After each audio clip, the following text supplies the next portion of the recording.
বলেছিলাম ওর আরেকটা look create হবে, লেহেঙ্গা লুক। আমি কিন্তু মেকআপটাকে খুব একটা বেশি চেঞ্জ করিনি। ওর আই মেকআপে আমি একটু গ্লিটার ব্যবহার করেছি, আর লিপ কালারটা চেঞ্জ করেছি, লিপস্টিকের কালারটা হালকা কলকা করে। আমি সেম মেকআপেই নেক্সট লুক করেছি, লেহেঙ্গা লুক। এটা কি ওর লুকের সঙ্গে যাচ্ছে? আপনারা কিন্তু অবশ্যই কমেন্ট করবেন কেমন। আর কেমন হয়েছে আরেকবার দেখাই কেমন হয়েছে।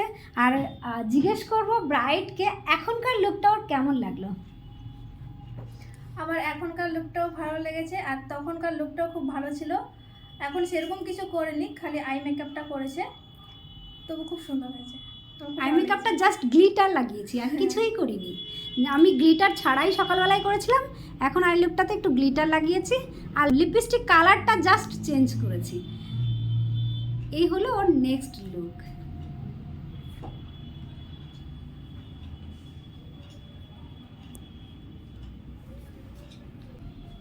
এখানে একটা কথা বলি, এখানে অনেকেই বলবে যে একটু আগে খ্রিস্টান ব্রাইড সাজলো, এখন কপালে সিঁদুর কেন? এটা কিন্তু ফেব্রিক দেওয়া হয়েছে, তো কেউ কিছু মাইন্ড করবেন না প্লিজ। ওর শখ এরকম একটা লুক নেওয়ার, তো এটা ওদের রিচুয়ালসে নেই, কিন্তু ওর ইচ্ছা পূরণ করতে ওটা লাগিয়েছি।